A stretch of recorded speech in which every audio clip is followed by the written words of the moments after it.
Oi, bom dia, aqui é a Gil e esse é o nosso canal Minha História de Terror. Antes de começarmos, eu gostaria de pedir para você se inscrever no canal, curtir, compartilhar. Se você tiver alguma história, algum relato, alguma experiência sobrenatural que você tenha experienciado na sua vida e quiser contar para mim, me manda aqui no e-mail que tá lá no link na descrição do canal, que eu leio para todo mundo ouvir. Tudo bem? Então vamos lá? Quarto e último capítulo do conto O que as Sombras Escondem. Capítulo 4. Casa limpa gera milagres. O restante da noite foi tranquila. Amanheceu um dia lindo e bem ensolarado. Alice, Júlia e Sara tomaram café em frente à TV, sentadas num tapete de pelo fofinho. Sara convidou para a casa de Alice o seu pai de santo, que realizaria mais tarde uma limpeza com ervas na casa. Os pais de Alice participaram da sessão mesmo sem entender nada do que a filha estava fazendo. Cada pergunta que eles faziam, a resposta era a mesma. É para limpar as energias ruins da casa, pai. Alice vasculhou cômodo por cômodo da casa, jogando fora itens velhos, quebrados, presentes de pessoas com índole ou energia duvidosa. E colocou em cada cômodo um copo com sal grosso, tudo com a orientação da Sara. Começou a frequentar uma casa espírita próxima da sua casa, e toda quarta-feira defumava a casa entoando rezas. Quase para completar 3 meses após os ocorridos, Alice percebe que sua mediunidade estava mais aflorada e começa a perceber presenças em lugares aleatórios, na escola, no trabalho, na rua. Mas isso não a assustava mais. Agora ela sabia como lidar com os espíritos. Agora sabia como diferenciar os bons dos ruins e como os expulsar caso fosse necessário. Ela estava se encontrando espiritualmente. Os pais de Alice continuavam católicos, mas frequentavam um centro espírita de vez em quando só para dar um apoio à filha. A casa agora parecia um lar, exalava calma, tranquilidade, amor, paz, pois eles haviam entendido que a limpeza de uma casa não deveria ser apenas física, mas também espiritual. Entenderam que as sombras não vêm apenas de um quarto escuro, elas vêm também de objetos quebrados, itens velhos e com energias pesadas, presentes amaldiçoados, palavras lançadas e com má intenção, um falso beijo, um falso abraço, um parabéns fulano, disfarçado de inveja. Devemos vigiar o tempo todo, pois as sombras estão à nossa volta. Então, principalmente nas pessoas, estejam elas vivas ou mortas. Vamos tomar um sorvete? Hoje após a mesa branca? Convida a Alice animada. Vamos, boa ideia. Eu quero experimentar aquele sorvete artesanal de pistache. Estou até sonhando com ele faz tempo. Deve ser porque você está grávida, responde Alice, olhando fixamente para a barriga da mãe. Grávida? Impossível. Já foi um milagre eu ter engravidado de você. Tenho tantos problemas no útero que você é de fato um milagre.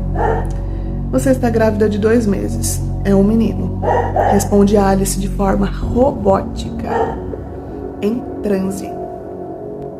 Então sua mãe percebe que Alice não estava mais ali, né? Ela percebe que não é Alice quem fala. Quem é você? Pergunta Andréia. Pode me chamar de Dona Rosa. Sou a guia espiritual da sua filha. Só desci aqui para te dar a notícia. Vós terá mais um filho, e será um menino. Bote o nome dele de Bernardo. Ele é uma alma muito evoluída, mas vai precisar voltar para se resolver com algumas pendências aqui da terra do caminhador. Menino prodígio. Então Alice sai do transe e pergunta novamente para a mãe: vamos tomar um sorvete depois da mesa branca? Sim. Espero que você tenha gostado desse último capítulo. ele foi encerrado com muito carinho.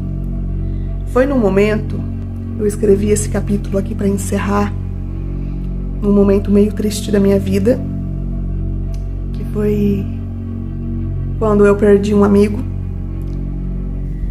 No ano passado, um amigo, Edson Alves, que eu conheço desde 2009, ele lutava contra a depressão e infelizmente cometeu autoextermínio. Eu perdi um irmão, eu não perdi um amigo.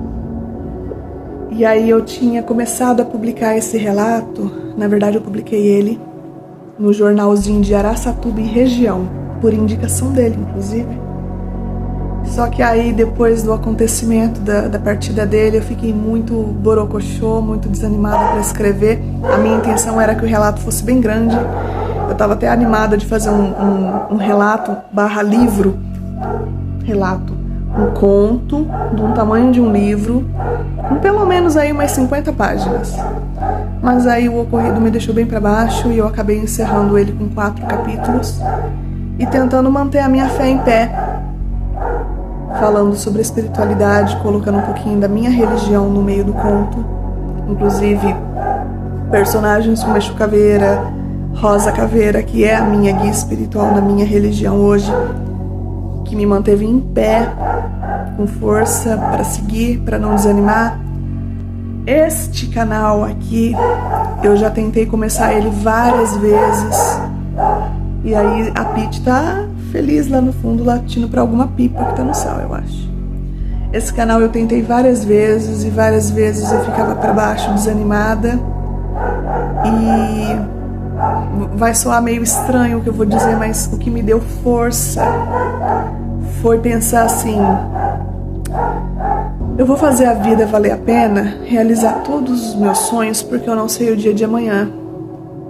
Eu tive a infelicidade, a vida é assim, fazer o quê? Não tem como controlar tudo.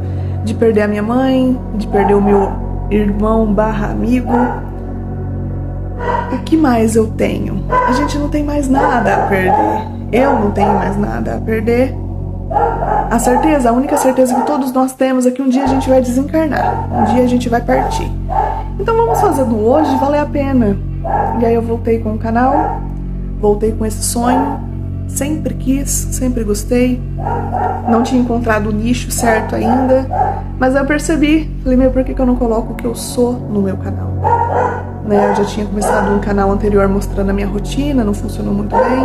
Aí eu percebi que eu sou apaixonada, sou viciada em histórias de terror. Eu acompanho canais grandes, como o Assombrados, da Ana Paula. Eu acompanho o canal do Daniel Pires, ou Lenda Cast, né? O caster. Eu, do jeito que ele mesmo fala, o gayzinho do terror. Amo o Daniel. E aí eu falei, cara, eu gosto muito disso, por que não? Por que não fazer um canal assim também? Porque tem muito de mim. É uma mistureba de medo com esperança, sabe? Medo da assombração, mas opa, peraí, é sinal de que a vida após a morte existe, é uma coisa boa. Dá pra tirar uma coisa boa ali do meio do terror, né? Então dentro desse conto, eu tentei colocar ali a minha visão da minha fé, da minha expectativa espiritual, dentro de um conto de terror. Porque são coisas cotidianas, se a gente prestar bastante atenção. É cotidiano, independente da sua fé, independente da sua religião. É cotidiano, você de vez em quando vê alguma coisa inexplicável que se encaixaria perfeitamente num cenário assim de assombração. Como eu contei alguns relatos de experiências pessoais, televisão ligando sozinha, essas coisas assim, eu pensei, nossa, quantos milhões de brasileiros, ou de pessoas de fora do país, né? Quem sabe um dia esse canal chega nesse nível, tem experiências que elas queriam contar pra alguém sem ser taxado de doido. Falar, para, essas coisas não existem, morreu, acabou. Mas a pessoa tem a certeza de que viu, de que presenciou, de que sentiu um cheiro diferente, de que viu uma caneta se mexer, sei lá, e vai contar pra uma pessoa que não acredita, ela vai botar a sua fé lá no dedinho do pé, ela vai desabonar o que você tá falando. Então esse canal foi criado para isso, para você que teve alguma experiência espiritual, seja não necessariamente de terror, Mas se você teve uma experiência bonita de espiritual, sei lá, eu tive a aparição da Virgem Maria, eu creio em Virgem Maria, sou católica, vi alguma coisa assim, conta pra mim, me manda no relato lá em cima, o seu relato lá em cima no e-mail, que eu venho aqui no canal contar pra galera, porque às vezes o seu relato ajuda alguém que tá lá do outro lado do mundo, pode ajudar alguém da mesma cidade que você não conhece, pode até mesmo se ajudar para você desabafar o que você tá sentindo, uma coisa que você queria contar para alguém, mas não tem com quem contar, o assunto é meio delicado, às vezes o outro vai falar que você é doido, ou então vai ficar com medo. Aqui não vai ter julgamento, aqui você pode contar para mim. E eu acredito em você, eu acredito porque eu passei experiências que não tem como desclassificar da parte do espiritual, não tem como falar. A ciência vai tentar explicar de um jeito, e aí eu falo, tá, mas e aquela outra parte assim? A ciência explica? Como que a ciência explica o meu cachorro rosnando pro quarto escuro, bem num dia, na mesma semana, que meu marido viu um vulto preto dentro do quarto? A ciência vai explicar isso? Porque tem várias explicações que falam assim, o nosso cérebro prega peça na gente. Eu acredito sim na ciência. Não estou dizendo que não, mas nem tudo eu acho que a ciência vai conseguir explicar nessa parte espiritual da nossa vida. Estamos aqui só de passagem. Tudo isso daqui é emprestado. A sua casa, o seu carro, a sua história de vida é a sua evolução espiritual. Isso é o que eu acredito hoje, na minha fé. Talvez seja alguma coisa que bata com o que você acredita, mesmo talvez você sendo de uma outra religião não tão espírita, né? O cristianismo não é voltado muito para o mundo dos espíritos, né?